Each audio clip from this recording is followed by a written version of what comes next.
Hello and welcome to this, I suppose we should call this a second look exploring session, looking at the play King Darius from around 1565. We have done a first look exploring session about 2 years ago.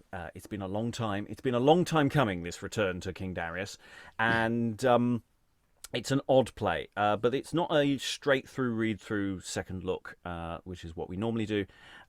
This is where we are targeting a section of the play King Darius, because King Darius is something of an iceberg, in the sense that the King Darius part of the play only refers to about 35% of the text. 65% of the text has no relevance to King Darius whatsoever, and that's what we're looking at today. So we are looking at effectively a moral interlude, which is thematically connected to King Darius, or at least that's what the prologue and the epilogue tries to persuade us. So one of the questions we're asking is, does this part of the play function as a separate unit? And also, what is it trying to do? What is it trying to do tonally? What are the characters trying to do from moment to moment? There are a lot of questions and confusions that we didn't really resolve last time because we got a little hysterical once we got to the King Darius part of the text. And I think, to be fair to say, our analysis did take something of a dive. The video is either hilarious or really self-indulgent, depending on your point of view. Links are in the show description. So to find out what happens in King Darius sans King Darius, reading today Partiality and Constancy is... That's me, Alan, based in Suffolk. Reading Iniquity today is... Lois, based in London. Reading Charity and sharing the part of Equity is... Sarah Blake in Germany. And reading Importunity and sharing the part of Equity in the second half of the session is... Briony, Sparrow in Lincolnshire. And I'm your host, Robert Crighton. I will be reading stage directions and generally making quite a few notes as I go along, because I'm just generally going to be tidying up the script. There may be a few minor typos and issues, and certainly some punctuation I might be playing around with. So if I look confused or frowning, it's probably not you. It'll be just me staring at words on a page. So without further ado, we're going to start by just starting. So there would have been a prologue. I say we're going to look at what I have labelled as Scene 1. The play does not come with any actual labels as to divisions. And at this point, after the prologue, which, as I doesn't really refer to this part of the story, but the prologue would have said, "Now silence I desire you, therefore, for the vice is entering at the door." So, Iniquity cometh in. "Oh, now, my masters, how goeth the world now? I come gladly to talk with you. But, soft, is there nobody here? Truly, I do not like this gear. I thought I should have found somebody. Let me look better yet, I pray ye. I am mad now to the sole of my foot, and they were here, I would lay them on the coat. A whoreson knaves, have you me mocked? Surely I will break their head. Come not near, it were for you best. If you do, it shall not be for your rest." Here entereth Charity. Hold thy hand, I pray thee heartily. Of charity be content, I pray thee. Thou wilt not fight, I dare say. Get thee away, or I will thee slay. Thou knave, who made thee so bold? Thou lookest like an ancient father and an old. Who made thee come into my dominion? Tell me one thing, how doth thy minion? I think truly it is a trim wench and a fair. How sayest thou? How likest thou this gear?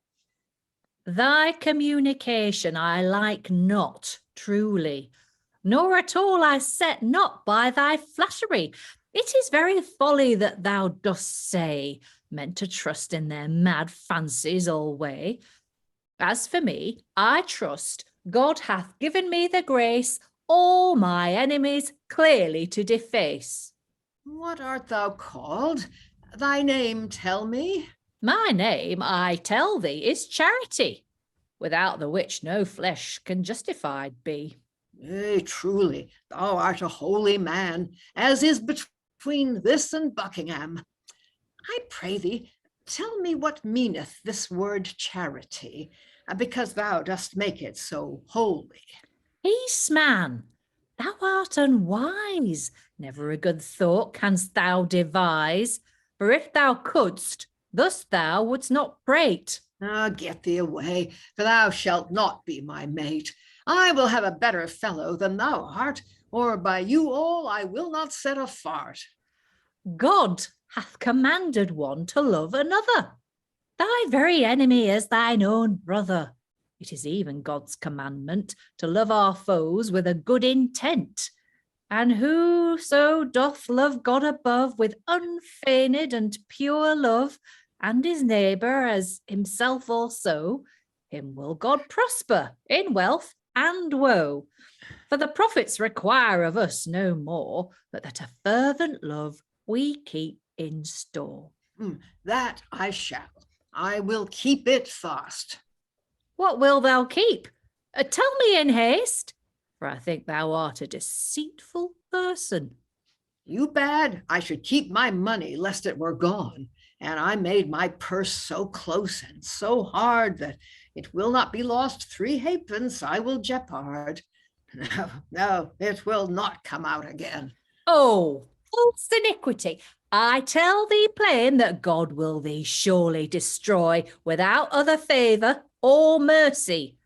Easier will it be, I do tell thee, for a gable rope to enter into a needle's eye than for an unrighteous and wicked man, I tell thee, to enter into heaven at any time. Verily. Therefore thy folly do not uphold, but it to leave be thou bold. Be bold, it were not best for thee to make any prating here at me.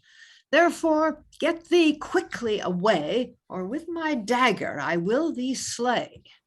Thy words are naught and very foolish. I do not at all regard them, doubtless. Ah, wicked enemy, thou speakest like a fool. Sirs, who is there that hath any stool? I will buy it for this gentleman. If you will take money, come as fast as you can. I do not like, verily, thy company. It were best for me to go from thee. This love that we have ought to be so pure, on justice grounded, and on faith sure. The love that in thee doth appear is not worth the valour of a hair. Seemeth it never so much worthy praise in men's sight, yet it is to our own decays. It is abominable before God, truly. And at all of him not esteemed, I tell thee. By my truth, here is a good sport that thou hast made of me such a report. Thou whoreson knave, get thee away, or I will deceive thee with my subtlety, I say. If thou go not hence, to thee it will be death, for in me is neither trust nor faith. I think thou dost think as thou dost say. For by thy works it doth appear alway that thou dost never God regard. Thy nature appeareth to be so hard. Oh, wicked fiend, and full of ill, with mischief and flattery thou dost me fill. St. Paul to the Romans doth declare to tell the sentence I will not spare. Quis quiete sine charitate vivere potest? In few words it is expressed. If out of their place hills I could move, I were nothing if I had no love. If to feed the poor also my goods I did bestow, had I no charity, I were not worth a straw. By love are we known to be the children of Christ in his deity. Therefore thou, iniquity, get thee hence. Nay, first I will thee recompense. It were best for thee hence to be gone, or surely I will make thee groan. St. James also in his epistle hath this, who is a friend of the world, the enemy of God is.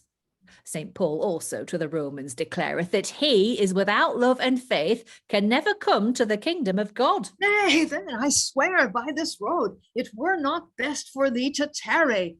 For if thou do, I will slay thee, truly.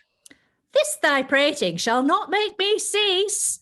If it were best for thee to hold thy peace and obey that which I have said, and from these precepts do not slide, by these vain gauds do not set, for no profit of them at all that shalt thou get. What hast thou to do with it, thou old knave? Get thee away betimes, for no grace shalt thou have. Oh, dissembling and flattering generation, God will you destroy. Oh, wicked nation! In mouth you profess God's holy name, but in your thoughts you sure abuse the same. Well, because thou art an ungodly person, I will from thee away be gone. And Charity goeth out. Is it even so? By my truth, sir, I am as glad as you, for at no rest at all could I be while thou wast here with me. Farewell, Peter Blowbowl, I may well call thee.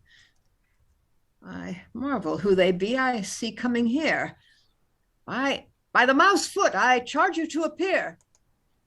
Nay, then I must needs make me ready, or with me it will be wrong truly, when one blow cometh on this side, another on that. But we'll pause there, and we'll go back on that little bit when we run into the next. There's lots of stuff which is sort of traditional vice territory for Iniquity. This constant threat of violence. We can assume that there's a wooden dagger or similar going on here, and it's this sort of constant threat of violence that goes nowhere. I mean, there's nowhere at any point that Charity goes, "Oh no, don't harm me." Yeah. Absolutely no response to any of the threats. The Iniquity keeps throwing out. And Iniquity is, I think one of the problems with Iniquity is trying to figure out which aligns to the audience and which aligns to Charity. Because it seems like sometimes it's very obvious, Sirs, who is there that hath a stall, that you're going to someone in the front row or whatever. But then there's other moments where it's going, oh, that could go either way. I'm not sure how much is Charity hearing, how much is Charity not hearing. Charity is clearly supposed to be an older figure. There's a sort of youth versus age thing going on. So yeah. But I'm really not sure what some of this is doing. I'm getting deja vu all over again. So I'll ask thoughts in the room. How are you finding this thing? Who has any thoughts? Who wants to leap in? Alan.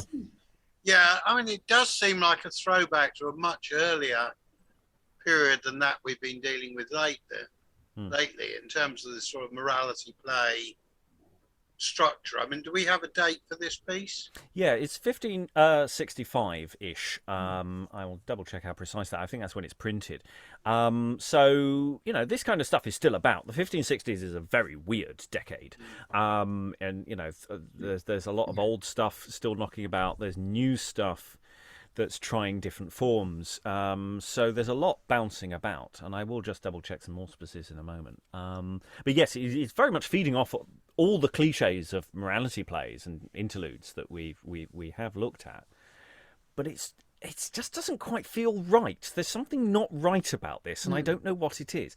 I'll go to Briony, then Sarah. I just think, I don't know whether it's maybe just because we're lucky because we've got such lovely readers, but it seems more fun than morality plays and to take itself less seriously. Yeah. I mean, definitely. It's this thing that Iniquity is clearly this vice figure who's playing with the audience and being violent, but it's the way that Charity. It's very hard to take Charity seriously. I mean, Charity is there doing all the morality things of I am telling you the good things that you should be doing, but there's no authority to Charity, and I don't know whether that's just the way we're reading it. But my memory is that's sort of where we were last time, and I'm not sure if that's just an illusion or not. Sarah, you were Charity. I was. Yeah, I honestly, I think the thing that's kind of not quite right about it is that it's funny. I think this is maybe taking the mickey out of morality plays and interludes.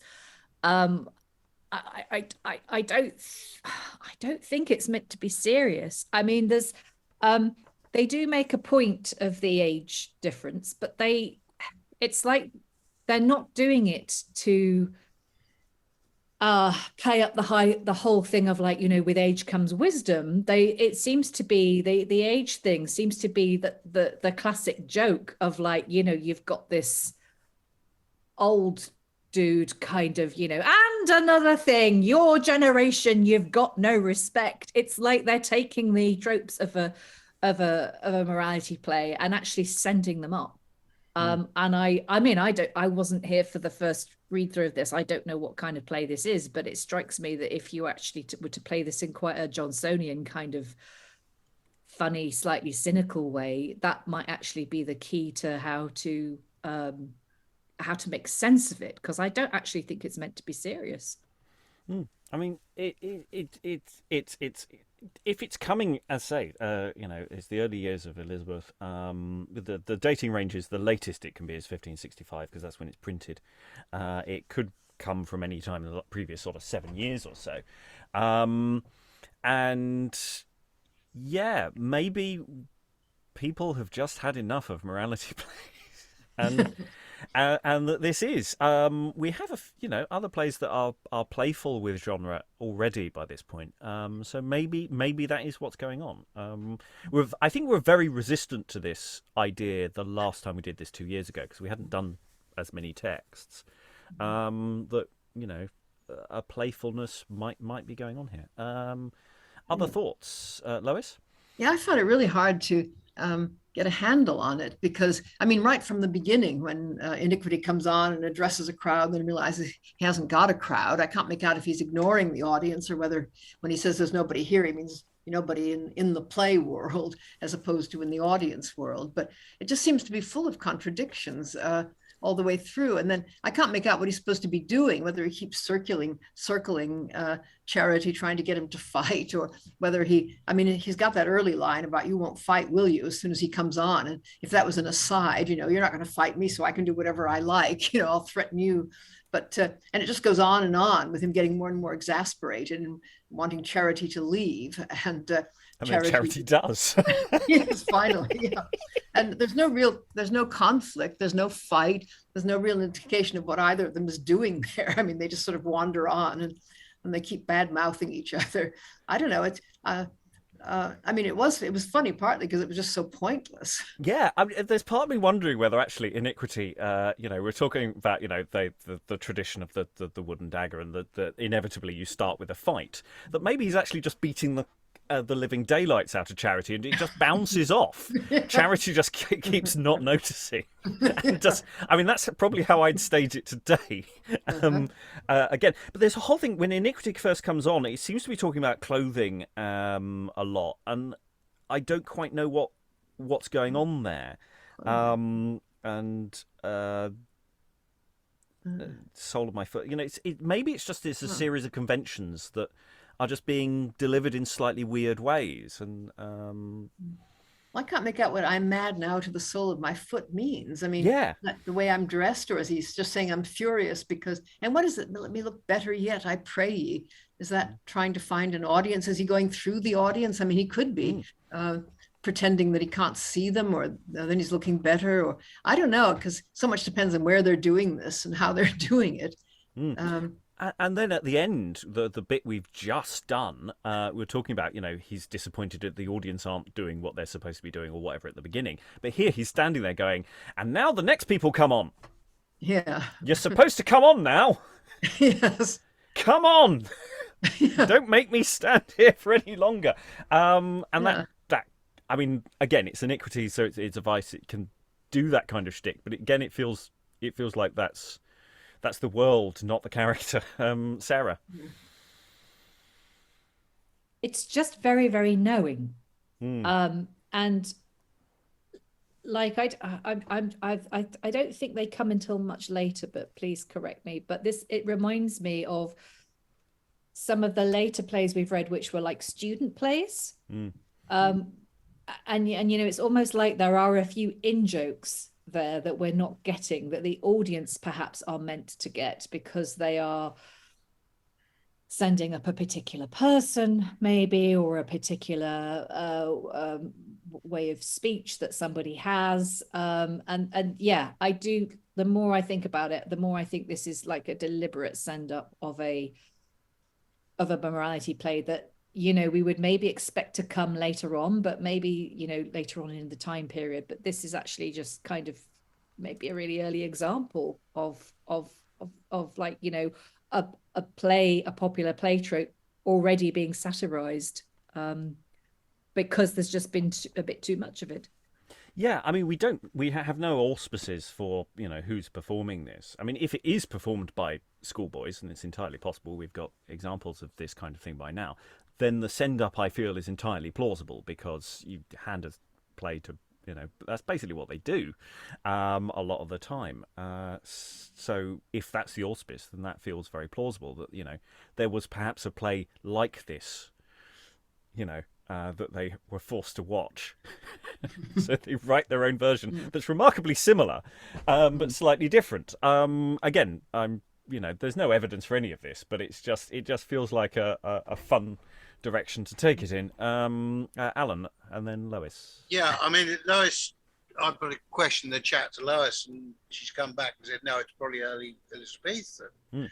But you are basically at the end of, 30 years of religious turmoil with changes of direction fairly abruptly on several occasions.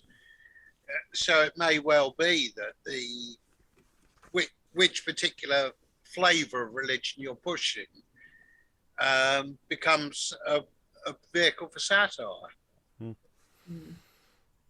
Lois? I almost wondered whether, I don't know, partly because I've been reading some French 18th century farces where a character enters and then, I don't know, opens a box and all the other members of his company come out of the box or something, whether that's what's happening with these various people entering, because it is odd, this, where is everybody, let me look, and then then finally Charity appears, and then there's this thing, I charge you to appear, and then he seems to know that they're coming from two directions, I guess. I mean, when one blow cometh on this side, another on that. Or is he behaving like a contestant, ready to fight everybody who comes into the place? A bit like, isn't it Thersites who does that? I don't know. I mean, I have a feeling there's some comic tradition that we're not getting, and probably these various bits of comic shtick that he's supposed to be doing. That it's very Morecambe and Wise at the moment. Yeah. Yeah. Literally the gag of, what side of the stage they're coming on from. Yeah. Yeah. Okay, well, let's get some more data, because we seem to be reasonably on agreement. Go from nay then, just a couple of lines before the entrance of Importunity, and Partiality. Right. Nay then, I must needs make me ready, or with me it will be wrong truly, when one blow cometh on this side, another on that. Here enter Importunity and Partiality. But I trow I can fear the knaves with my grandam's cat. Puss, where art thou? Come away. Peace, man, be of good cheer, I say. Thinkest thou we with thee will fight? No, that we will not, I swear by this light. Why did he think we would do so? No, man, we will not, I warrant you. But who was that was here of late? And wilt thou needs know, it was such a mate as I could not find between this and hell. It is no lie that I thee tell. He did here so on me rail, but I think I gave him a blow with a fox tail, so he was gone quickly from me. He durst tarry no longer in my company. Thou didst serve him well, I swear by this bread. Thou shouldst have paid him about the head. I had him here for his sake. I would have made him channels to rake. What was his name? I pray thee, tell me. His name was Master Charity. If I'd been here, I tell you, Wes, I would surely have made him to piss. I heard say he was such a clerk, which would have made my conscience very dark. But tell me, how didst thou drive him away? Yes, I did well enow. I made the knave get his living by the plough. Where he had one word, I had half a score. Yea, and there had been a few more. With the knave had I this communication, that at last I made a proclamation that if any were found within my cure, which to iniquity and falsehood would not allure, the same should die without any remedy. The knave heard that and got him away quickly. Thus did I handle the knave, that no mercy at all of me could he have. Marry, and thou didst serve him well. Where is he now, I pray thee? Canst thou tell? I think he be gone now to hell. I care not where he be, so he come no more here. How sayest thou, knave? How likest thou this gear? By my troth, this gear doth me well please. When thou hast him, let him be at no ease. I will wrap him thus upon the bones, and make him very sore grown. But I pray thee, tell me what is thy name? Importunity is the very same. News I do bring hither for advantage, and to tell lies for lucre is my common usage. Yea, I warrant he is such a fella as is not hence to Peterborough. Tell thy name, I prithee, unto me. Sir, my name is Partiality. To handle the knave I will be bold. I will make that his heart shall be soon very cold. Of truth, you two are such honest men as is not betwixt this and hell then. But I pray thee, what news canst thou tell me? Will he come again or no, I pray thee? Nay, that he will not, I dare say, for if he do, he were better nay. What needest thou care so long as I am here? I will him handle, do thou not fear. Blows to give him I will not spare. He is like, if he come, full ill to fare. What need I care, as long as I have such servants to defend me from the cruelty of that tyrant? I warrant ye, my men diligent be, that piss-burned knave for to destroy. Yea, I warrant thee, do thou not fear. We will him so handle, he shall not stir. We will him in our snares trap, and him with a foxtail we will flap. Yea, and I also will do my part, and will surely put him to smart. I warrant thee, I will vex him full score, that he shall prate here no more. Yea, by God, and well said, I can you thank. And he be thus handled, with him it will be blank. Ha ha! Surely I must needs smile to see how these the knave will defile. You are two as drunken knaves as are between this and your own skins, so God me save. Why, Iniquity, what dost thou say? Oh, I said you were two honest men, by my fay. Surely I did not so think. No, that I did not, I swear by this drink. Now thou art disposed to jest, well, Iniquity, I think it best to be gone out of thy company, for here thou dost with us but dally. I warrant thee, man, it is not so. Is it Iniquity? How say you? Oh, thou prating fool, hold thy peace, or to lay thee on the coat I will not cease. I think thou knowest not to whom thou dost speak. If faith, you knave, I will make you a peak. Ah, you whoreson, I will rap you on the skull. Nay, be content, I pray thee. Nay, that I will not, verily. I pray thee, friend, hold thy hand. Fool, canst thou not still stand? I'm going to briefly pause before Equity comes into the room. So again, this is a fairly conventional bit of business of the wrong-uns get together, tell each other their names, and then inevitably have a fight amongst themselves. That's just basically what they always do. Yeah.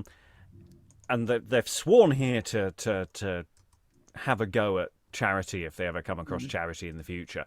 That was sort of the point where the flow of the dialogue lost me, because they started talking about he, and I'd gone, have they introduced a new he, or is it that it was suddenly they're all talking about this he, but there'd been a gap between talking about Charity and then they sort of drifted somewhere else. So I found that I suddenly thought, is there something missing? Have I lost? No, no, it's just slightly weirdly phrased. Lois.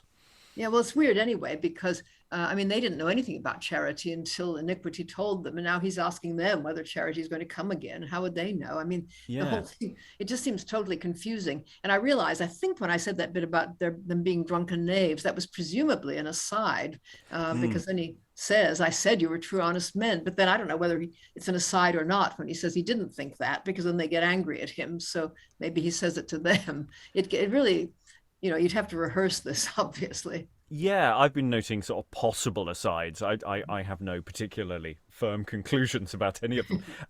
Sarah, then Alan. Yeah, there's also this kind of hilarious thing where they turn up and they say, "Oh, who was here?" And Iniquity says, "Oh yeah, Charity was here, but I saw him off. He was like nothing. I totally sorted him out."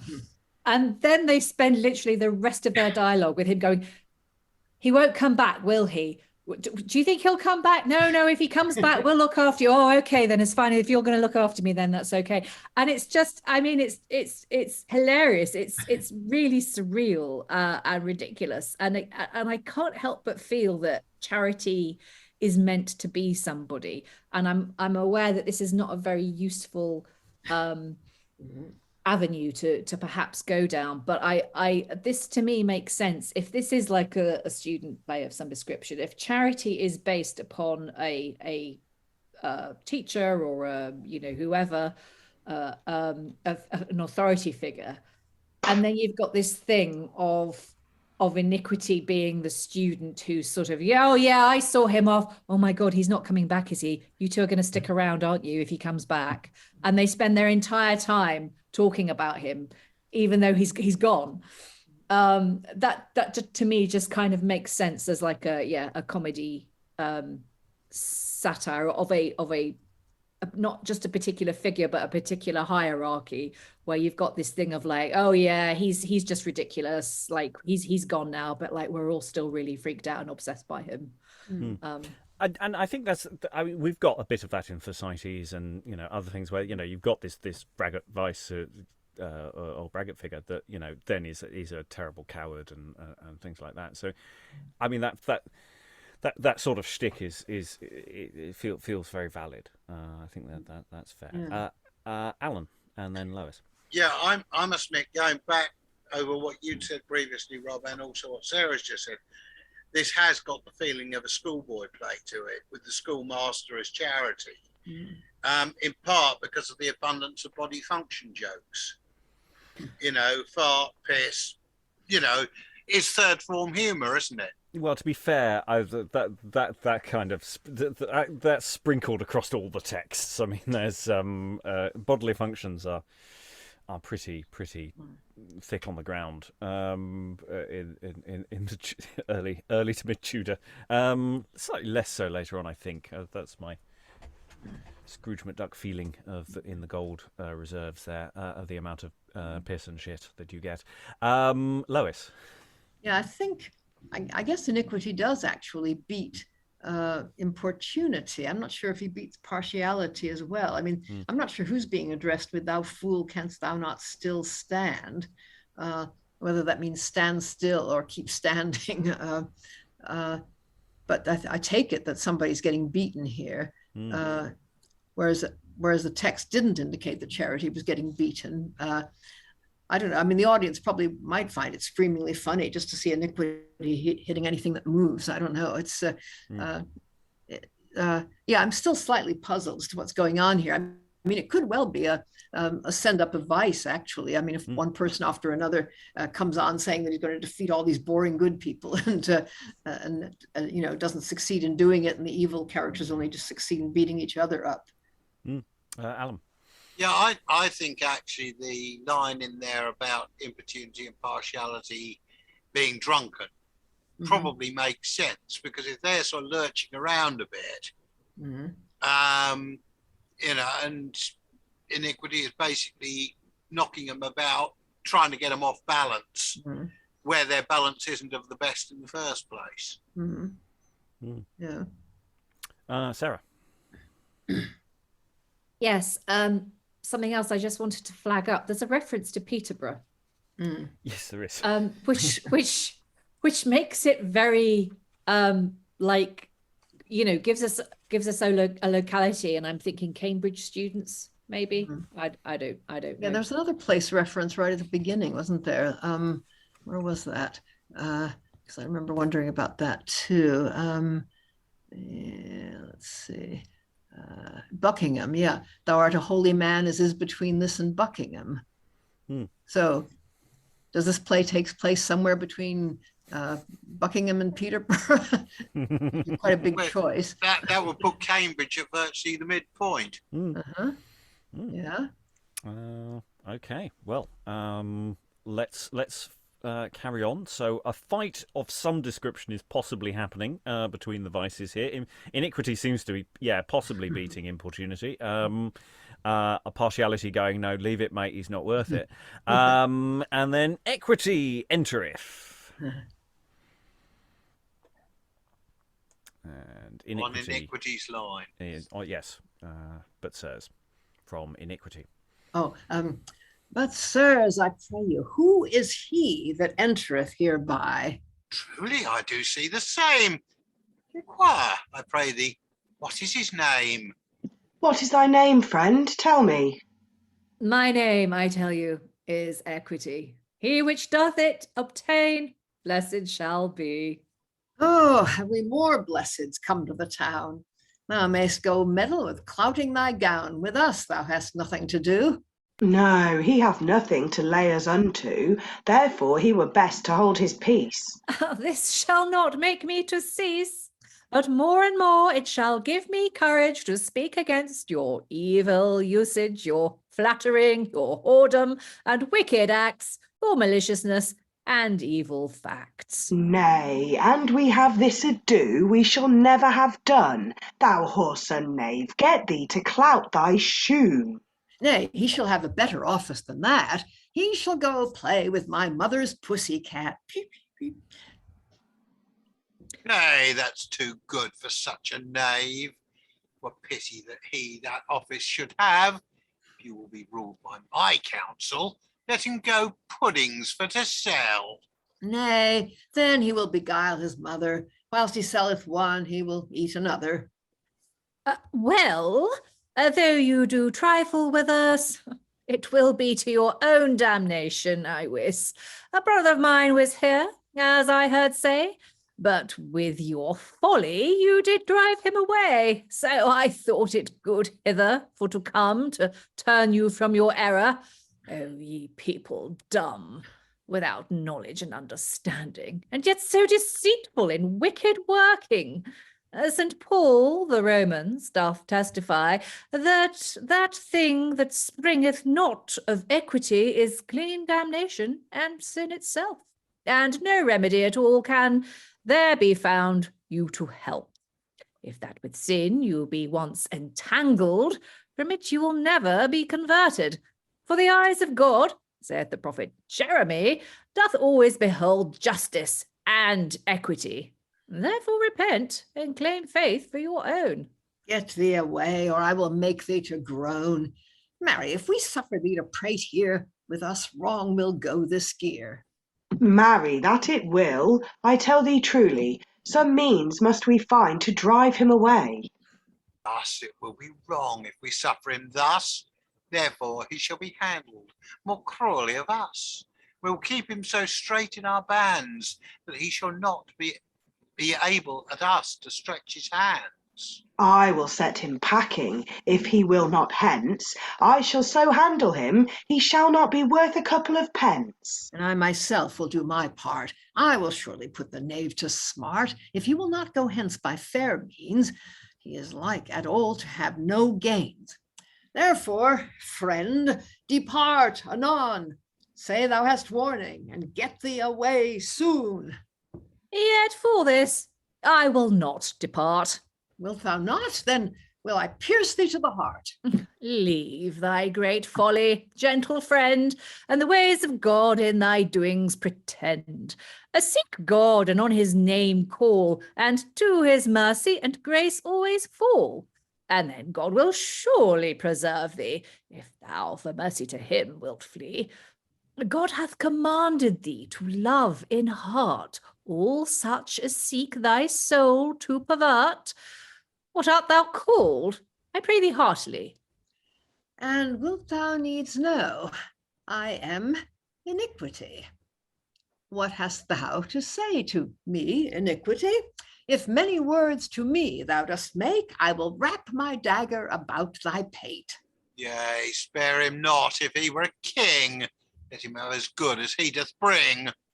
Make thy dagger bright and sharp, and then put the knave to smart. How sayest thou, friend? Wilt thou get thee hence? And thou wilt not, I will thee well recompense. Therefore pack whilst thou may. Tush! All this shall not drive me away. A little more yet with you will I talk, or out of this place I do walk. Good thoughts by faith we do obtain, and by faith we get our profit and gain. Though faith so many as do believe prosperous thoughts God will them give, as in the book of wisdom we do read that the Lord looketh upon faith and beholdeth it indeed. Well then, thou wilt not get thee away. Surely, if thou wilt not, I will thee slay. Yet away I will not go. I have little more to say unto you. Pride in you is so rife, whoredom, cruelty, and also strife. God doth always them resist that be proud, and smite them he doth not miss. This sentence in Ecclesiasticus is that God bringeth the proud to naught, and the humble man he hath outsought. In the same place also he hath declared that God unrighteous men doth not regard. He shall be filled with cursing many, that to it will cleave and stick verily. In Genesis also it is found that our body is but very dung. Who then will make so much of a vain thing, seeing in this world it hath no tarrying? In the Proverbs also found the same sentence is, that the beauty of our carcass but vain and brittle is. If anything we have that is good, it cometh by God, and not by our noble blood. Why do you then, oh, you tyrants, boast of these your cruel appliances, as though you had not received it out of Christ, of whom you did receive? Oh, ye shall never be blessed. Here is such a knave, I think verily, he will not away till I canvass him well favouredly. Ha, ha, ha! I needs must laugh. Get thee away, knave, and go draw the plough. Well, I perceive there is no remedy. If I do not bestir myself, I shall decay. Well, friend, now I will try a fit with thee. What offence hast thou? I pray thee, tell me. I believe thou canst not defend this blow, nor this neither, I trow. In such vain gaudies I do not delight, neither by day nor yet by night. Get thee away, thy false iniquity, or I will surely shun thy company. I'm going to pause there because, there's lots. I mean, we are up to at least 9 threats of violence towards Iniquity, and again, I just feel that this is the Black Knight from Monty Python. It's like, you know, you just keep hitting him, and he'll just come back with another moral precept, and it's like it's exactly the same thing we had with Charity earlier of just ping, and it's just like I can just see it, just stabbing him, repeatedly stabbing him, and he's just not dying. Yeah, and instead of not dying, he actually says, "Oh, and also in Paul, in Romans, I think you'll find." Yes. And it's just getting more and more absurd because nothing they do is touching him at all, and it's just and we are now getting to the point where defend this blow nor this. We are getting explicit blows now inferred in the actual dialogue. But I kind of get the impression that they've all been having a go for ages. Briony. I feel like the quality of the rhyme has somehow got more absurd and cheesy and corny in this section. I don't know. It struck me a lot more. I don't know. Just groans at some of these rhyming couplets. several jokes as well, or they seem to read like jokes, but I'm not quite sure because are there mother-in-law gags here? There are mother gags somewhere, and I'm not quite sure how they're functioning because I'm not sure there's some shift in meaning or something going on there that I'm not quite understanding. But yeah, and my mother's pussycat. What? I mean, again, that seems to be something to do with some. I'm not sure what that's meaning. Yeah. Yeah, and the puddings or whatever they are, the things he was going to eat one and sell the other. That was the mother too, wasn't it? Yeah. Yes, I keep wondering if bits are missing, or if this is an exceptionally bad text, because it's there are places where it just doesn't make any sense. Or there's action that we're not getting that it would explain that. Because if they got clubs that they're using as weapons rather than say a knife, then the pudding might make sense in the sense of something shaped a bit like a sausage. That could function. And there's gestures going on that are quite rude potentially. I don't know. I genuinely don't know. Alan. Yeah, I mean the only weapon we've actually heard mentioned explicitly is foxtails. Yeah. So I'm just wondering whether we've almost got the early modern jester character with a foxtail rather than a bladder on a stick. Yeah. And the whole thing is basically the broker's men played for comedy. Yeah. It does go on and on. I mean, they keep. There are 3 of them now. I mean, surely they could get rid of somebody they don't want. I mean, can't they just throw him off the stage? But I think if they do, he's just got to come straight back on again. I can't remember if it was this play when the last time we looked at it. I asked the question whether they come on wheels. That they're just basically these speak your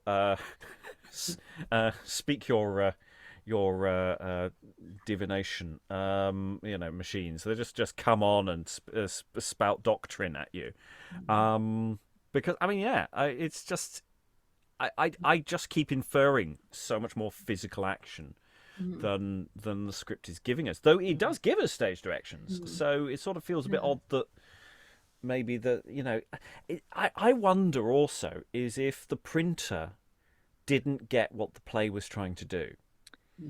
That the printer got this play and thought, this is a serious morality play. I will publish them along with all the other morality plays that I publish, and didn't quite understand that this isn't these are not the droids you're looking for.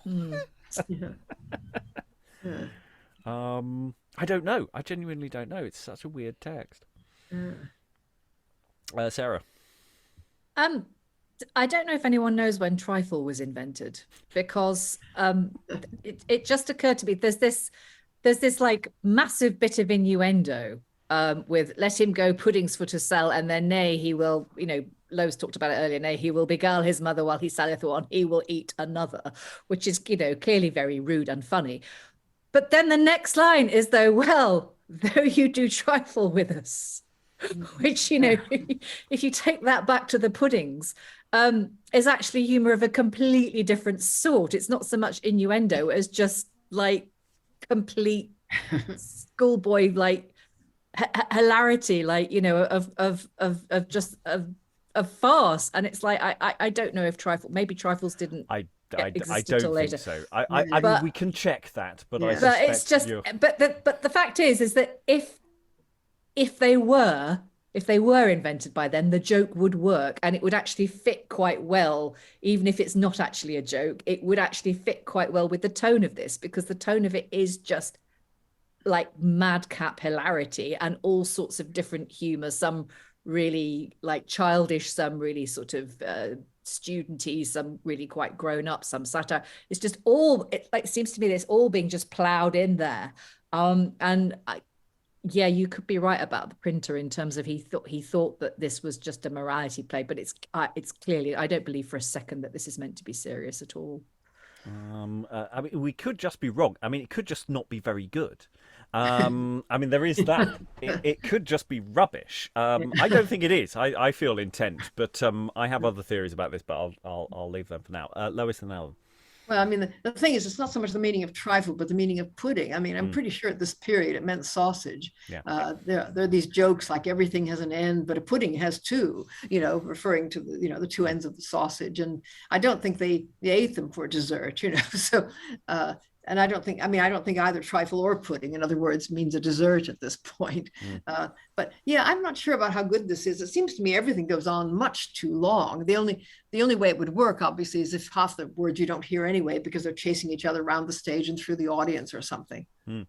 Yeah, I mean, to a degree, I personally don't care, because if I was staging this, that's what I would do. But it's a really interesting question about, for the its original auspice. What is the author trying to do? What is the production trying to do? I genuinely don't know. Alan.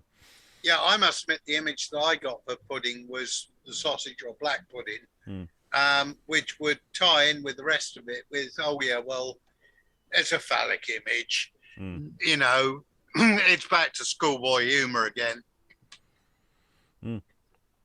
Right, where did I stop you? I think it was my line next. Why does he? Why does he? Yeah, so Equity's bounced back like the Weeble may wobble, but he don't fall down. Yeah, take it away. Why doth he yet thus scold?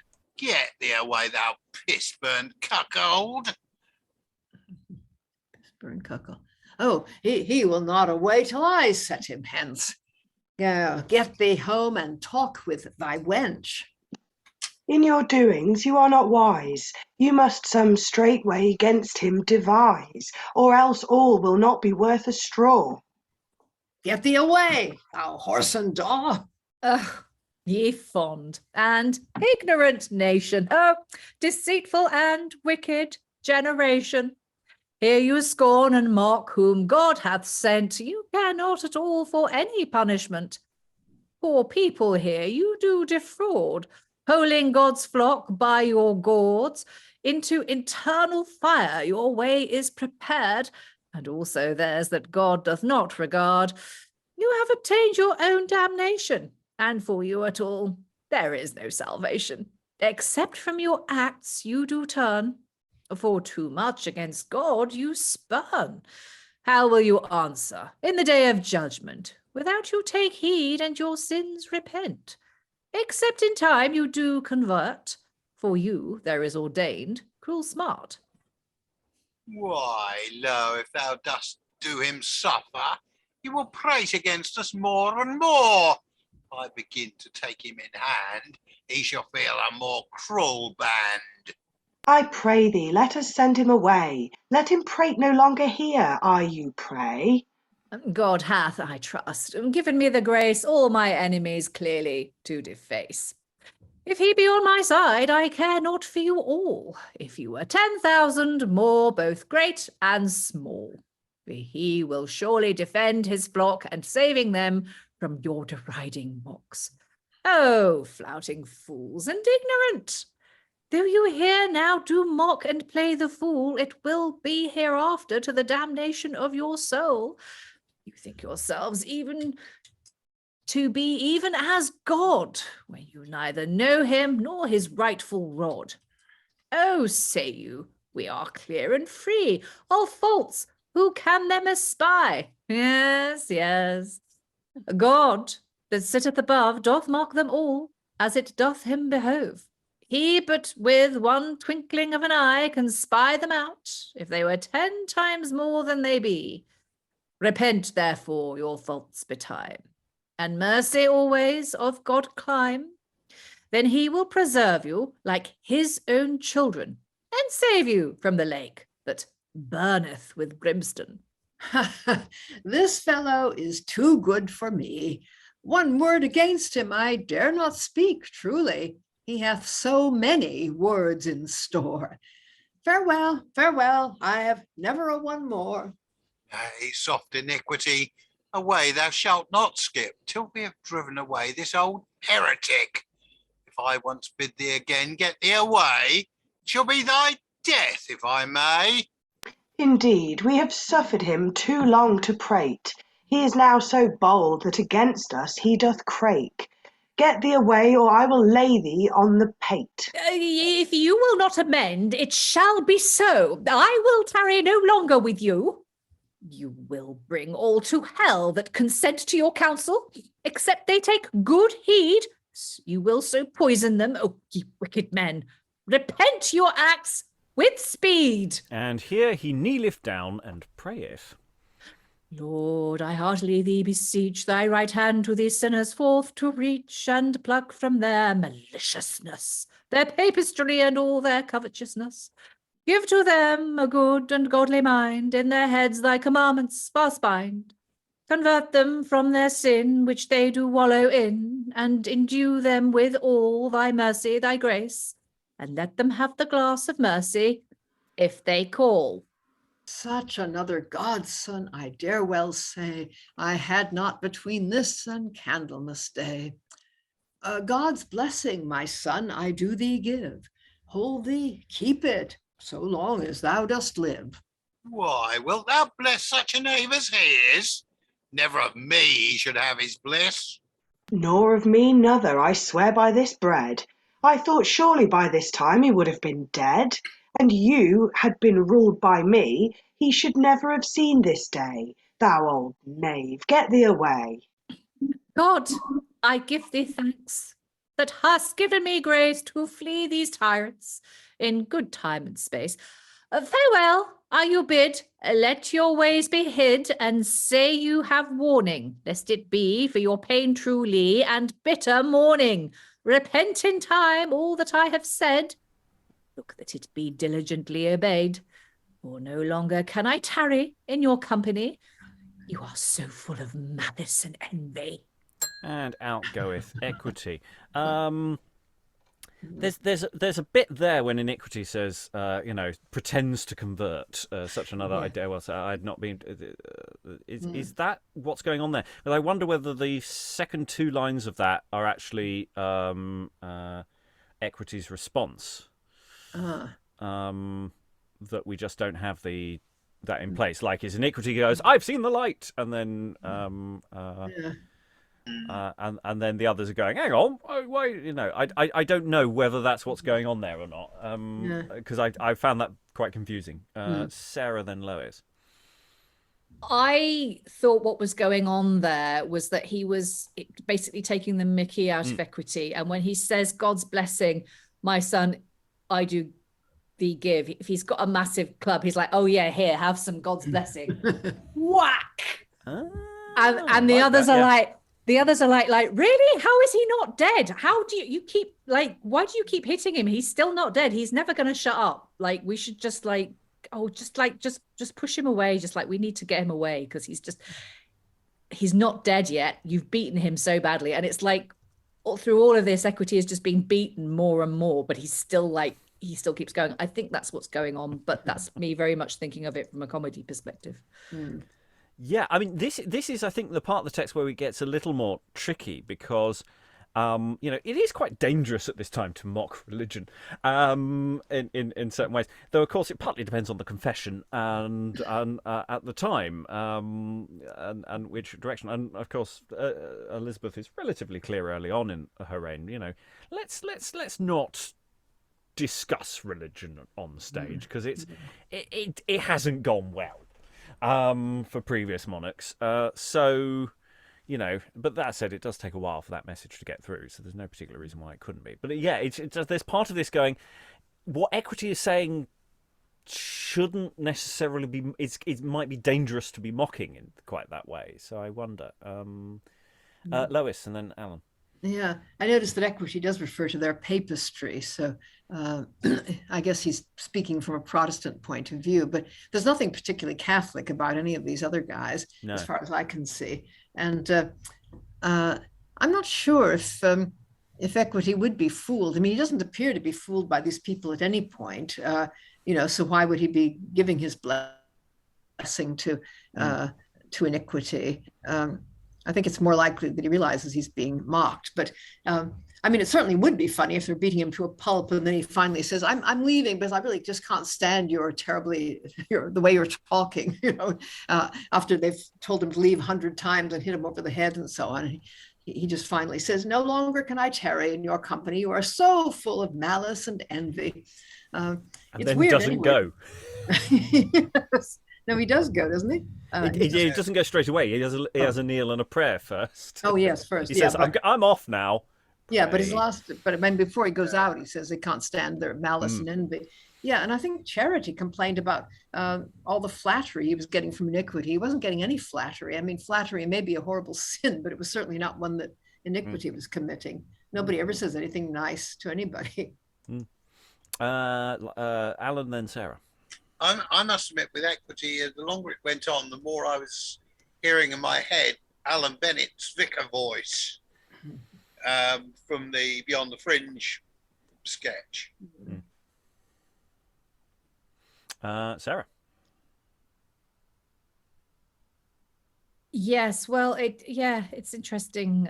But it's got a real Beyond the Fringe feel to it, this. And I don't know, Lois and Rob, you will know this, how often the word gaudy was used in plays of this era, because I have to say it's not a word I've come across in any interludes that I've read, but I haven't done that many with you. But it did just occur to me, the fact that this word keeps coming up. I wondered if this was actually a university thing, like a play that was done, at a gaudy feast, or university end of term, sort of just feast day.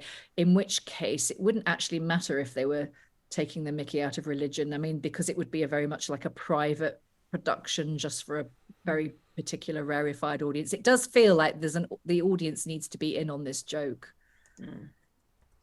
Yeah.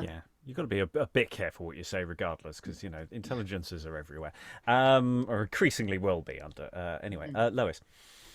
I didn't notice gaudy, actually. I mean, in the sense of a university event, I noticed gaud, which just gauds, which are just vain trifles, objects. I said it about.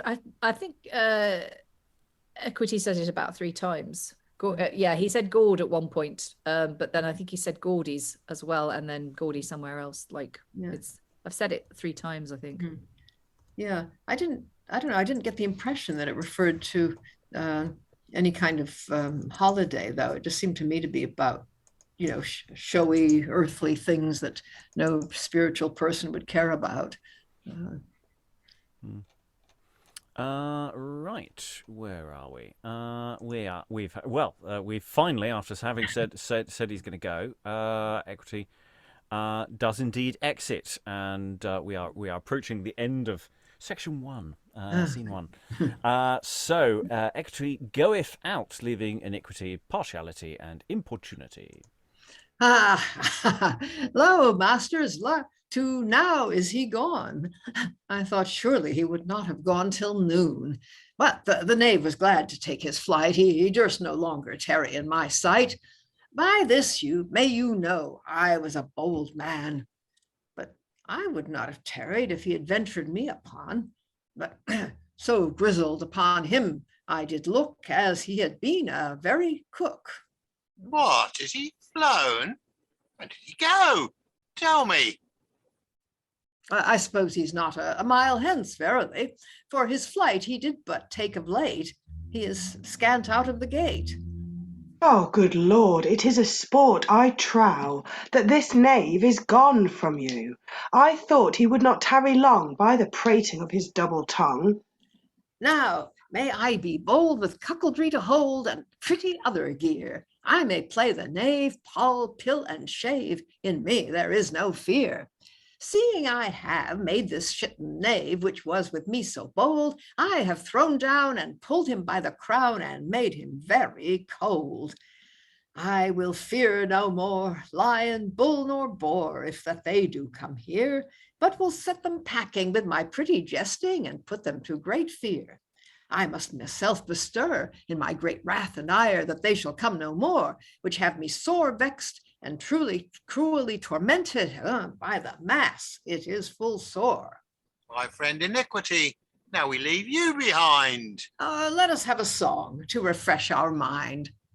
In that will I consent to you, and to sing at all times I will be ready. And here we have the song. Briony, have a go at the song. Okay, I'm rapping today. I'm not singing because absolutely fine. I haven't got a voice. Let the knaves take heed, if they Christ's flock will feed. What doth them withstand? Or else they are like never to hit the prick, without God set to his hand. For them we will prepare such a trapping snare, to catch them in our gin, as the cat the mouse within the large broad house. Where is room enough within, if they will not beware, and take heed of our snare, they are like full ill to fare, to tell it we will not spare, and who heareth we do not care, we will make them so bare, as ever was the hair. That's me. Now, friend, farewell, no longer we may abide, but a pace away we must slide. Most loving friend, Iniquity, God have you in his custody. And Importunity and Partiality both go out. Well, now these knaves be gone. Now am I, poor soul, left alone. I may sit here and make my moan. I must needs weep.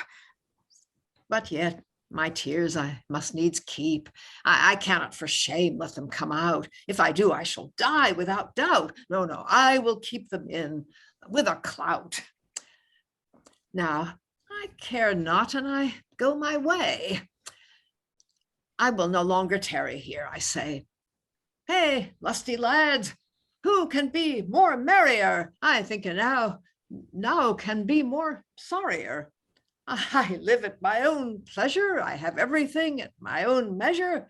To tarry here I do not intend, but a space away I will wend. But shall I go?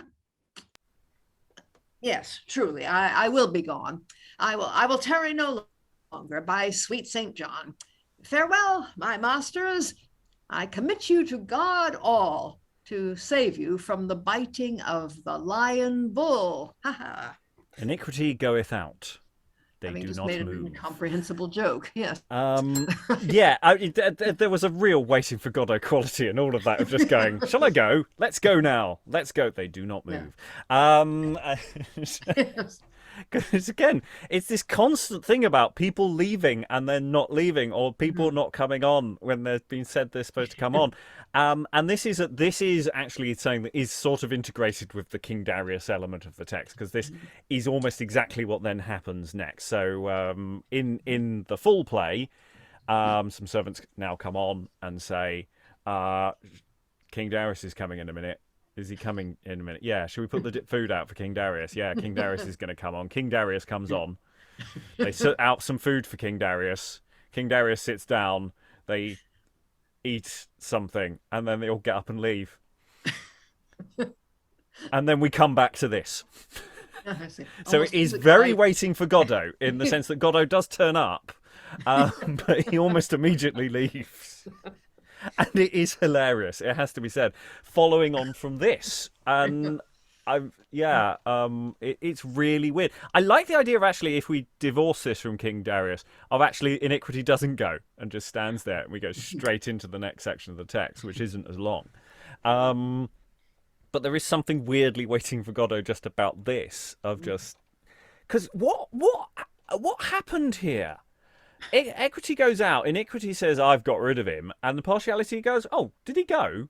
So what was Partiality doing when it's just going, and it's just, what's going on? And then Iniquity goes off into this sort of skeletonic, is that a song? Is that a thing? What is Iniquity doing there? And then they all do the generic thing of, shall we sing a song before we go? Yes, let's sing a song before we go. And again, it feels like they're not doing it for a reason, they're just doing it because that's the convention of the play at this point in the play. Alan? I think actually Partiality's reaction there is probably explained by if he and his mate are both as newts as they were accused of earlier, he's just nodded off on the side. He's dropped his face in his beer. and I think that those two do need to be paid as being pretty well lubricated.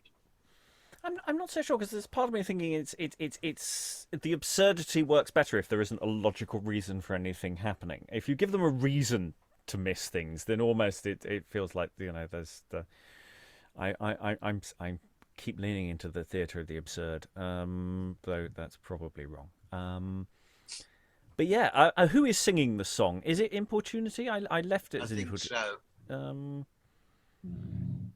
I suppose they all could sing. I mean, is the song really about anything? It's probably a three-man song, isn't it? Because that's the kind you usually get, though it doesn't seem to be written like one. No. It's written like rap, in fact. But well, we do have sort of semi-nonsense songs that are sort of made up of just bits of other songs. It's not quite as abstract as that. It does seem to vaguely have a thread that's going somewhere.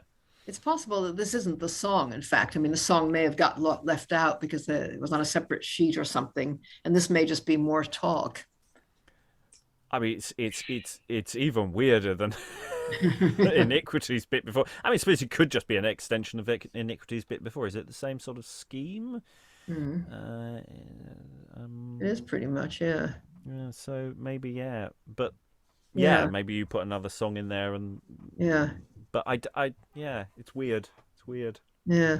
That's going to saying a lot of that, I feel. Sarah. I really do feel that leaning into the absurdity is the way to go here. I don't think you're wrong there. That this is the more I read, the more, I mean, it's confirmation bias, I suppose, but the more I read, the more I think this is meant to be especially with the song. I mean, the fact that there's a song, it's like it's like, it feels to me like a student rag. And the way you've just described the King Darius section of the play, I mean, it's what dropped into my mind is that maybe they've been told that they need to perform, they need to sort of write a play, or they need to do a talk or something about King Darius. And it's like a sort of end of term fever has taken hold, and this is what they've come up with.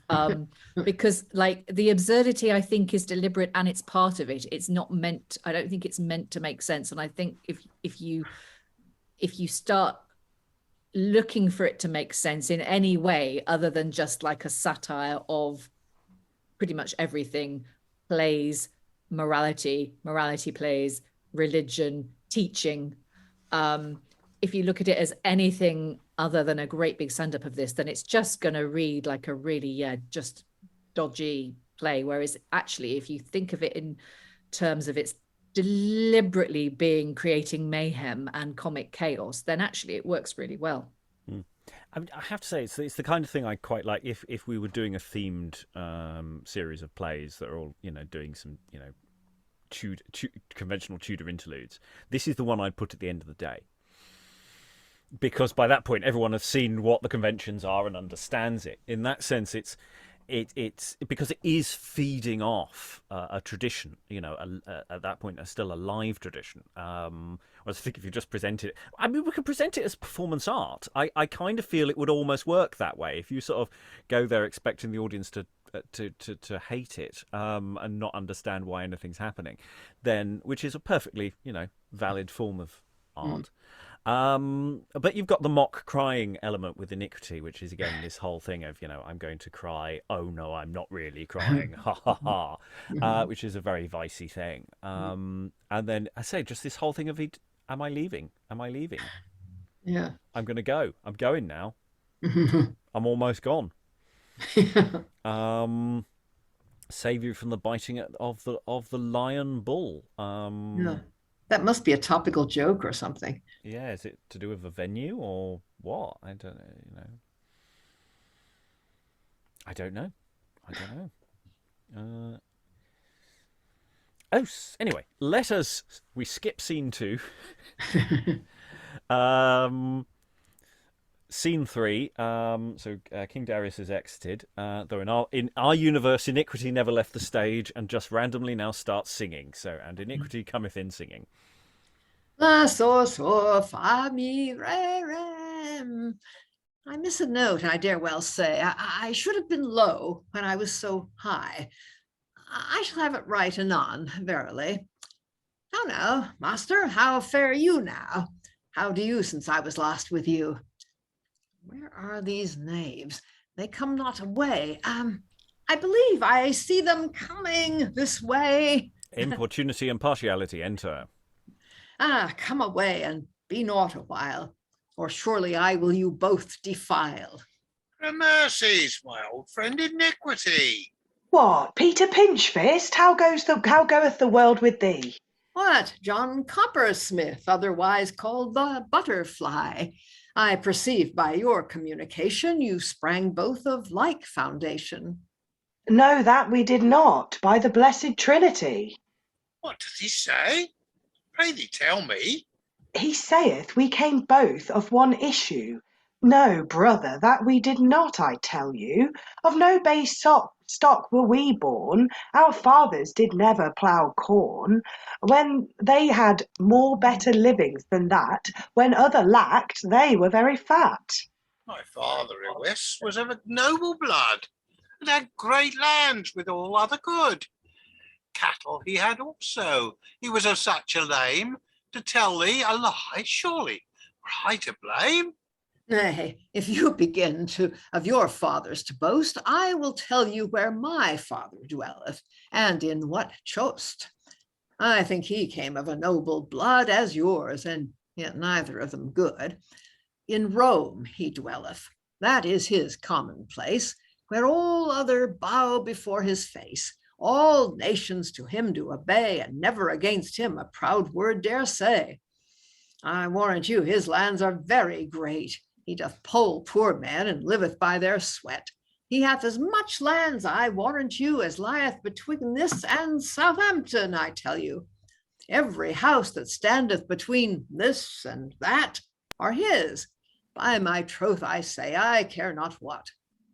Thy father is not to be compared to mine. Truly, I would I were of that kin. I would surely spend the clothes off my back of that condition I were of such another stock. 'Tis but a lie that he doth tell. I warrant thee, and that I can tell. Thinkest thou he could have so much good without he hath polled Christian blood? Why, man, he said he was the Pope. If he were, I'd hang him with a rope. Why dost thou my father dispraise? Get thee away, or I will thee displease. Why, thou sayest the Pope is thy father? So good as he is, thou wilt be never. All at his commandment are, and against not to move they dare. Tell me now, how do you like him? You think I was but of a base kin. Thou knave, he will bring thee in awe. And yet by him I do not set a straw. A good child in the meantime thou art. Tush, tush, I set not by him a fart. But I pray thee, who is that I see here? He hath now put me to great fear. I will be gone, I will not tarry here. Nay, thou shalt not yet be gone. Let him, if he will, in hither come. Why, And is here- he that is here before? We bet thou shouldst come here no more. Ooh, have I got whose equity wrong at this scene? I have, haven't I? Sarah continue be equity until this all falls apart. Right. Will not yet this gear be amended, nor your sinful acts corrected? Oh, false people and ignorant sect, which to God at all hath no respect. Will you forsake sins all at once? In number they are more than the hailstones. Except you repent in time with speed, God will you destroy in very deed. In Ecclesiasticus, this sentence is, that God hath the proud of no reputation a whiz. The like sentence is in the Gospel of St. Luke, that God putteth the proud to great rebuke. He scattereth them that are proud of heart, and in their pride he will them pervert. The Apostle Peter doth also report that God doth resist the proud, and will never take their part. He throweth down also them that are of a haughty mind, and doth exalt the poor that be pure and kind. In Genesis, it is briefly declared of what metal our body was made. It was made of dung. The same place doth express also of earth and ashes it was made, doubtless. The beauty is but vain of it. Get thee away, or I will thrust thee through with my spit.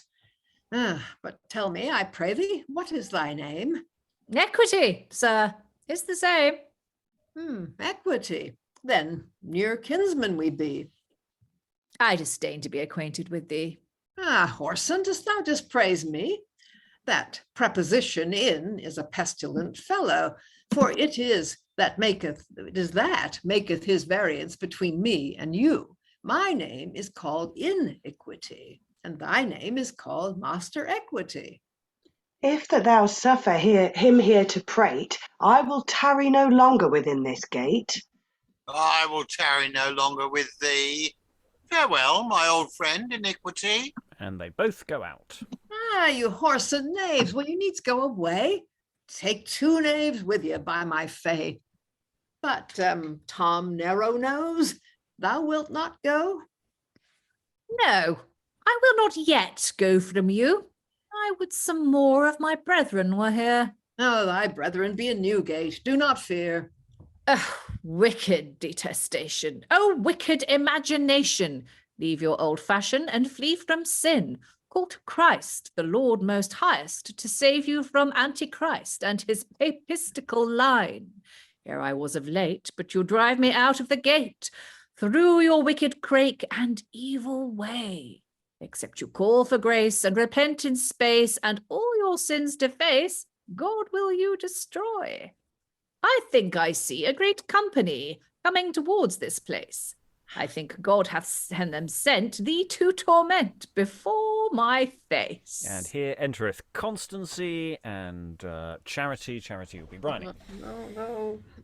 Welcome, my brethren both. Welcome, I say, forsooth, as much as heart can think. Nay, then I perceive I must take my leave, or you will make me wink. When so many come, I must away run, that I must, by this drink. What is the matter? Tell me, good brother, wilt thou farther go? And eke to me, tell the verity, what is the cause also? Oh God, it just disappeared, sorry. Now here we are. Shall I tell the matter? 2 dishes maketh a platter, but yet I will tarry. Now this does me mock, and also doth flout. Therefore, get thee away, or I will set thee out of my company. That I will, I say.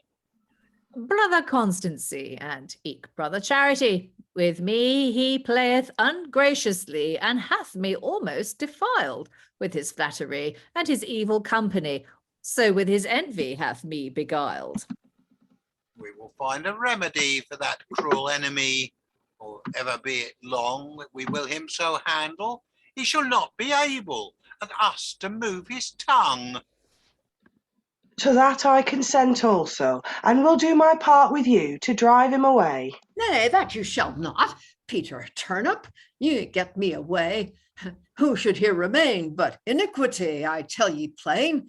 For thee I will not hence, but for thy prating and great boasting I will thee recompense. He casteth at Constancy. Have here, Tom, a piece of a brass pan. Go, carry it to thy mother. Tell her that I say that thou shalt have no more of me, and thou wert my brother. And here, Nick Candlestick, here is for thee a fig, no better thing I have. Thy mother go to tell, thy fig go to sell. Do so, as God me save.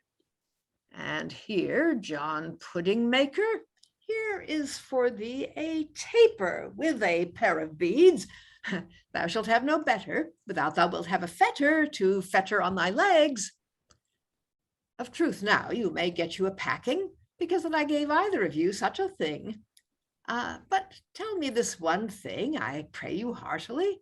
What is the thing you will give to me? Thou fool, if thou think it good, hold thy peace and boast not thus of thy blood. The scriptures to thee they did show how thou shouldst fear God and of him stand in awe. But thou dost here by thy riotous living, by thy testing, thy sporting, and also thy mocking, flout and deride Christian folk. Why, man, it is yellow. What is yellow? I pray thee tell me, for me think thou dost flout daily. Why, you would have the yolk of an egg. O thou false fiend, thy life amend, and God will thee send his mercy and grace, that thou mayest with love, as it shall thee behove, sit in heaven above, before his glorious face. He doth here but mock and spoil Christ's flock full cruelly. He doth deride and scorn these that were Christians born, full grievously to see. By his communication he came of an ill foundation, I dare be bold to say. Thou pouch-mouthed knave, thou shalt stripes have if thou get thee not away. Thou foolish fellow, why dost thou dally and hear us blaspheme? Hold thy peace. Thou shalt have a mass of peas, or else a dish of cream. Wilt thou not yet leave thy cruel spite and sore blasphemousness? Leave thy pride and do exceed in doing of goodness. I will declare to thee places of scripture many before my brethren here. Listen, I pray thee, intending to obey me. Hark with thine ear. God doth you abhor, all other before, which work so ungraciously. Except you repent and your sins lament, he will you destroy. Sir, it is true, you have him told to say this before you, I will be bold. More easier will it be concerning punishment to Sodom and Gomorrah in the day of judgment, than it will be for thee to enter into heaven verily. Therefore quickly amend, and say that thou hast warning. Thou knave, I thee defy, I set by thee not a fly, therefore get thee away, or I will thee displease, much against thy ease, if thou long do stay. Yes, once again, we have a very similar game from last time, which is Iniquity just saying, please leave me alone. It's like the moment Equity comes in, it's just Iniquity, get me away! Go away! I'll kill you! I'll really kill you this time. We have I noted last time, it's very Pepe Le Pew. It's like they just keep coming. The whole bit when Iniquity is talking casteth at Constancy, and we get to this stuff about taper and a pair of beads. I mean, you can construct something that is quite rude with a long cylinder and two spheres, and that was suggested last time. And also, yeah, there is this possibility that he's constructing quite rude visual signifiers throughout that sequence. That this could actually be a lot ruder than it's actually coming across in the text. Yeah, here is for thee a fig as well. I'm wondering, are we doing a complete set of anyway, Alan. Yeah, I mean, it's an interesting reversal, isn't it? Because before we had the three baddies picking on Equity, and now what's happened is Iniquity's been left on his own after having all his braggadocio, and there are three supposedly good characters who are effectively doing a reverse approach on it. They're ganging up on him. Yeah, and they're surrounding him with, stuff, and again, there's probably potentially sort of, he's trying to hit them, and they've got cushions. I don't know. They've come, prepared to beat him down. I don't know if anyone's ever seen these the seminal text Count Duckula. There is an episode set on Planet Cute, where basically they lose the will to live because they're surrounded by fluffy bunnies who are being lovely and sweet and happy, and they just kill us now. And yeah, it reminds me of that, actually, of just they're just going to keep sermonizing at you until you give in, and it does start feeling like there's a sort of Manchurian Candidate quality to this. He's just being brainwashed, Clockwork Orange style. They tie him down to the eyelids and just there's all sorts of little things in there that I'm sort of just thinking could be played with. Anyway, thoughts from the room, Sarah, then Lois. Yeah, I also think I'm perhaps projecting too much onto the text here, but then the fact that you can do that, I think, is a good sign. But these three strike me as being like different forms of sort of, pedagogues that they can satirize. So you've got one who's like terribly patronizing and just talks down to everybody. You've got one who I think, in my head anyway, is Constancy, who's the real like fire and brimstone, preacher, you shall be damned. And then you've got like the other one who I guess would be Charity, who's like, oh no, don't do that, you'll just hurt yourself, who's like the sort of more like the nanny figure. And it just worked. The fact that you can project those characterizations onto these figures, I don't know whether that was the intent or not, but the fact that you can do it, I think, is interesting. It's also, we've got this sort of creeping infection of sort of Skeltonics just creeping in. The lines are all getting shorter and they're getting stranger, and then they get like, there's like the verse is degenerating as it's going on in a sort of really weird way. Lois. Yeah, it's also odd because that's the kind of verse usually associated only with the bad guys. I mean, I'm surprised that all these virtuous characters are doing it. And in fact, they're pretty much indistinguishable from the vices in the way they're talking. I mean, they're talking about virtue instead of vice, but they're saying the same sort of thing. You've had it, you're awful, you're going to hell. And I noticed, I meant to comment earlier that both Charity and Equity have the same couplet. As for me, God, I trust, has given me grace, all my enemies clearly to deface, or something like that, which also suggested they were all kind of, on the same page. Also, we finally do get a kind of anti-Catholic thing going. I mean, Iniquity announces that he's the son of the Pope who has vast dominions, and that's obviously, at least it's telling you where this thing is located. Yes, it does definitely help. Sarah, and then we will move on. Yes, somebody mentioned Alice in Wonderland earlier, and the fact that these lines are getting shorter and shorter, it is like it's creating a crescendo. I do feel it's like it's reminding me of Alice in Wonderland in that it gets more and more absurd, till you get to the point where it just goes completely nuts. And she says, you know what, you're all just a pack of cards and I'm going to wake up now because this is all just too ridiculous. And I am going to be interested to see what happens to the rhythm and the meter as we get closer to the end, because I feel like I feel like it's a juggernaut that's just getting faster and faster and faster, and we're building up to an end and the whole thing's going to explode at the end. Perhaps it won't, but that's the feeling that it feels quite exhilarating and also obviously very funny, but like it does feel like we're building momentum here, and it's making me really like savor what's going to come. Maybe I'm not entirely sure how it's going to end, but I am assuming it's going to be deeply absurd. Well, we shall see. There's also just the he casteth at. I'm wondering precisely what that is. I mean, is he throwing? Is he what is he doing precisely there? Because it is used again as a stage direction later on, and but I won't spoil for those who haven't read ahead. But yeah, so that's just something to mull on at this stage. We'll come to it when it returns as a stage direction. So Charity has been having a go at Iniquity. Iniquity has defied once again. Equity is they just keep going. Equity, take it away, I pray thee.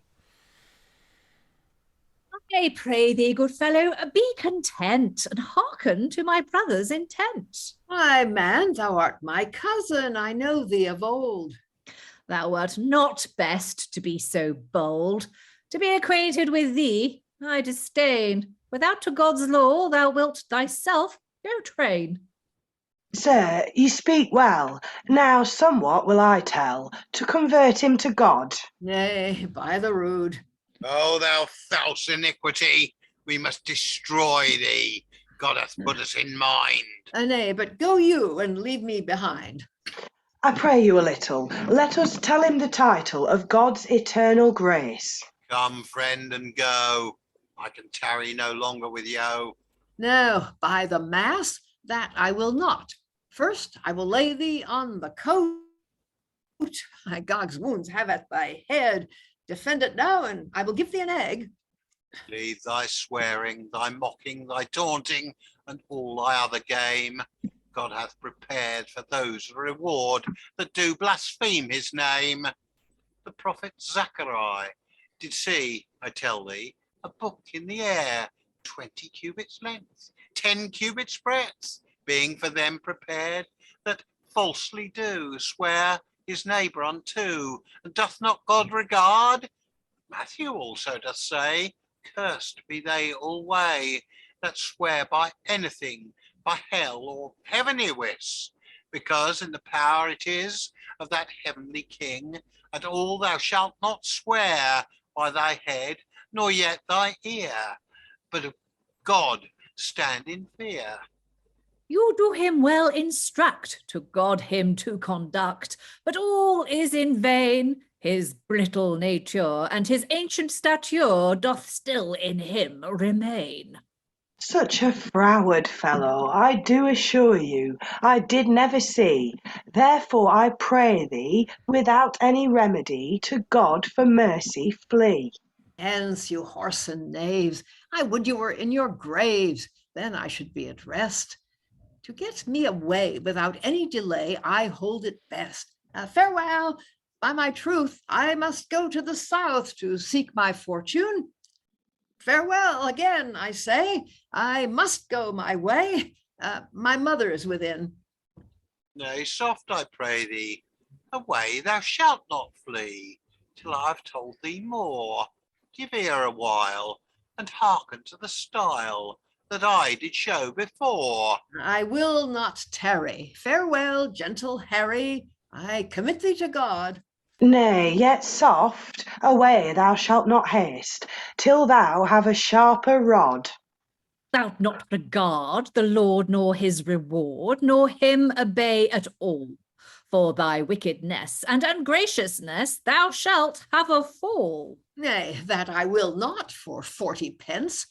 I had rather than my knew nothing I were gone hence. We shall have never a bone setter, I suppose, if that I fall and break my nose. I will keep that joint while I have it, or else, by my troth, I may go turn the spit. Thou foolish fellow, wilt thou not yet obey God the Lord, and on him stay? As my brethren before here have declared, that there is a vengeance for thee prepared, for thy wickedness and deceitfulness. Hellfire is thine. Nay, it is not mine. It is in the devil's government without my admonishment. I do not command him what he hath to do. Yet wilt thou not leave poor men to deceive and spoil Christ's flock? Here thou dost them pull and make them so dull as ever was a block. Leave thy folly, thou cruel enemy, and flee from thy vice. Flee to God and his just rod, and leave thy enterprise. God turn thy mind and save thee from the fiend. Because thou wilt not amend, thou shalt go hence, for thy offence, thy folly to lament. Nay, then I will give thee no bread or butter. Here, take some, it will make thee to scutter. I will call my mother. Let me alone, of truth. She will make thee to groan. She is such a pestilent woman as is not hence to Our Lady of Basin. She will make thee repent that thou dost say, and to make thee for fear take thy heels and run away. Take heed how thou comest in her hand. If thou do, thou shalt never come off her hand. Go, get thee away, and make no more ado. For if you will not, I will compel you. You do well, God's blessing on your heart, we will surely put him to smart. And that is right and just for to do, in the which deed I consent to you. Here somebody must cast fire to iniquity. For thy wickedness thou shalt have this, as thou hast deserved for thy doings, Iwis. Get thee away, and tarry not here. Nay, I go to the devil, I fear. And iniquity goeth out. Praise be God, that with his rod, which is upright, hath this man destroyed, and clean and horrid in his malice and spite. My heart is as glad as though riches I had, that Mida did possess, both corn and fruit, nothing destitute, of abundant excess. Praise we God above with fear and love, which hath plucked him away. Let us, I pray you, praise him and magnify for ever and aye. To that I consent, with my full intent, to laud the Lord, which from error hath us all saved by his precious word. But God will preserve them alway from harm, that in him do trust, so that they will trust in him still, and not in their froward lust. Let us therefore sing, joyfully at tuning, our Lord God to praise, which does defend, and grace them send, to walk in a godly way. To it I will consent, with my heart wholly bent, to sing to him, Lord. So will I gladly sing with you to the praise of God. And there is a song. Sarah, take it away. Sing we together, both now and ever, to praise the Lord and King, which hath us saved from cruel hatred and from his flattering, and hath him subverted and also tormented to his great pain, which was so evil, more wicked than the devil, to flatter and disdain. Now he is gone, of his wickedness is left none, but it is flit away clean. So is his error, his malice and terror, to his damnation and pain. Let us be gone out of this place. Come, I pray you, let us go apace. Let it be so, as you do say, and let us go together away. We will go, come, I pray you. We'll go gladly with you. Come, let us go and make no more ado. They do not move. They keep saying we're going to go, and then they never go. I mean, this is the thing where we were talking. I think Lois was made this point earlier about it keeps going on, and it keeps and it seems it's too long. But that seems to be the point. It seems to be that it just never ends. And I put in the chat, I saw this staged a bit like The Exorcist towards the end, and we have got they cast fire at iniquity, and he's cast out basically like a demon. But I see pea soup going everywhere and this becoming really. But I think Lois's point earlier about the verse form, it's a vice form, and they close with this, and it's like everything's collapsed in on itself in terms of genre. I mean, I don't know whether this is intentional or not, but. Yeah, I also just wonder whether at the very beginning of the play, when Iniquity comes on, we should just nail one of his feet to the floor, because that would sort of... It's almost like, this whole thing about coming and going and getting away from people, and it's actually literally the actor can't move. You just have people coming on with electric drills just going... Sarah... Yeah, I don't want to forget my point that I wanted to make, but just in relation to what you were saying, it did occur to me through all that actually you absolutely need Iniquity to stay on stage through scene 2. So all the time the King Darius stuff is going on, he needs to be there in the corner. Absolutely. He cannot leave the stage, because then when he does finally go, it's such a massive deal. Somebody, I think it was Lois, said earlier that the fact that they were all beginning to use the same verse structure, I think that's absolutely deliberate, because the virtues become the vices in this. I think that's what's going on. It's like this is like a massive satire on everything establishment, and it's like, these are this is to kind of it's basically saying the the virtues are no better than the vices. And by the end, they've kind of swapped places.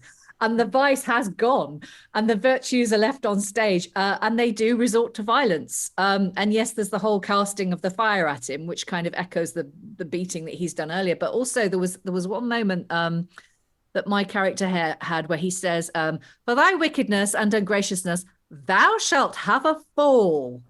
And I'm almost certain at that point that Equity puts his foot out and trips Iniquity up, because Iniquity's been saying up to then, oh, I'm going, I've got to go now, I've got to go and find my fortune, and I've got to go back to my mum. And it's almost like he's on his way out of the door, and Equity trips him up, and then Iniquity starts talking about bone setters in the next speech. So I'm fairly certain that the virtues, in inverted commas, are actually becoming more and more violent through that whole last section. Lois. Yeah, no, I don't think he actually can trip Iniquity, because Iniquity, it's all in the conditional here. We shall have never a bone setter, I suppose, if that I fall and break my nose. I will keep that joint. I mean, I think this is typical vice behavior, actually, that everything that is said sort of metaphorically or with a spiritual meaning, they always insist on taking literally. So, you get things like pride goeth before a fall, which is basically metaphorical. And then he says, no, there's not going to be any fall, because I don't suppose there's anybody here who could fix my nose if I broke it. So I'm not going to break it. I mean, I just think it's taking the thing literally. What I do wonder about is all these references to his mother and people's mothers. I mean, this suggests a school play to me again. I'm going to tell my mother on you. Yeah, she'll beat you up. I did. That whole thing of mother, help me. And that actually makes it again more sort of a bullying thing going on here, that they're crowding in around him. It's also just when Iniquity starts talking about no bread and butter. I mean, I like Sarah's idea that Iniquity's been remained on stage during the banquet scene in King Darius, that they've just thrown a sheet over him, and he's just standing there at the centre of the stage because he can't move. But the fact that they sort of do the same bit at the end of their scene of "let us go, we're going to go." It's exactly what Iniquity had been doing previously. It's this weird role reversal stuff that's going on. I mean, to be fair, it's also in King Darius as well, the actual main body of that. It's a constant refrain in the text. For those who want to know what happens next, rather disappointingly, the play King Darius starts. And it is rather disappointing because actually King Darius, there is a sort of plot and it sort of happens, and it's really annoying because out of the blue you have this whole King Darius plot that occurs, and it's rather tedious, but not in a funny way. Whereas this has so far been kind of, or potentially, very fun. I mean, it is also could just be potentially very boring. But yeah. Whereas King Darius says basically as who does the longest speech competition is what happens next. Of which the longest speech wins. Oddly enough. Right. Yes, I remember it now. I mean, I did read it a long time ago. I read everything from this period. And the main thing I remember is the enormous amount of moralizing at the end. And one speech which actually begins with, "This sentence I believe you did well understand, yet to tell you again, I will take it in hand." And God, he does. Yeah. I mean, it's just such almost deliberate long-windedness. And that, again, it feels like it's part of the joke. I mean, I say this room can't necessarily appreciate that at the moment. But Constancy does turn up again at the end, and does the epilogue, and Equity and Charity turn up. So they do turn up at the very end of the play. I didn't include it because it's just long live Queen Elizabeth, rah rah rah. And then Constancy does explicitly come on and talk about the plot of King Darius. So thematically it's supposed to be connected. But we can argue the toss on that one another day. But on as far as this thing is concerned, I genuinely see this as a weird, absurd performance piece. I don't know whether it would actually be funny. I almost don't care if the audience finds it funny or not. It feels like I could do a very self-indulgent thing that would, get 5 stars in the Guardian and all the other papers would give it 1. That kind of work that goes down well on the continent but doesn't necessarily sell well on the West End. But yeah, I genuinely see a weird piece coming out of this. I'm gonna nail my colours to the mast and say that this is an absurdist masterpiece. Theatre of the absurd was not invented in the 1950s, 60s. It was clearly alive and well in the 1560s. This is Newton Glorious Beckett, the Beckett of the 16th century. Wow. Yeah. I mean, I feel free to disagree, because we have done an awful lot of layering onto this text, completely anachronistic elements, but it does feel like it's a school play that is largely taking the mick. I find it very hard to treat this as a serious text. I sort of was hoping that we would find it quite serious and just boring, but that isn't really what came out of the room straight away. Sarah, you're muted at the moment, so that's. Absurd, definitely. I do also think Alan was onto something earlier as well when he was talking about Beyond the Fringe, because really that's exactly what it. And of course, I mean they were absurd. I mean that was all part of it, but it was absurdity in a really kind of clever, knowing way. There were 3 lines earlier that I highlighted from a speech of Constancy's. But thou dost hear by thy riotous living, by thy testing, thy sporting, and also thy mocking, flout and deride Christian folk. And it just strikes me that that's what this whole entertainment is about. It's like Constancy is saying it, he's censoring. He's using it for censure, like telling Iniquity off for doing this. But nevertheless, I think encapsulated there is what's going on in this whole piece. And it probably was very dangerous for the time, but I don't know, students, end of term, drunk. I think half the audience would have probably hated this and the other half would have just thought it was absolutely hilarious, because it has that self-indulgent, very, very satirical kind of vibe to it. And then maybe I am layering too much onto it, but the text stands up to it, I think. We're basically effectively doing final thoughts. Briony, any final thoughts? Yeah, I agree. There's a lot of stuff in there that kind of points towards it being that kind of boys' company sort of thing. We mentioned the bodily function jokes, but also there's a lot of food running throughout this text, which is usually, it's a very boys' company thing, or servants and lower kind of characters. So that's definitely a lot of that going on here as well. And I think the way they've experimented with the verse form too, maybe, kind of lends itself to the idea that it is somebody who's a bit younger and experimenting and trying different things out and showing off different techniques. But yeah, I don't really know. I think I agree. It was very strange. But yeah, I don't think at any point it was meant to be taking itself seriously. Lois, any final thoughts?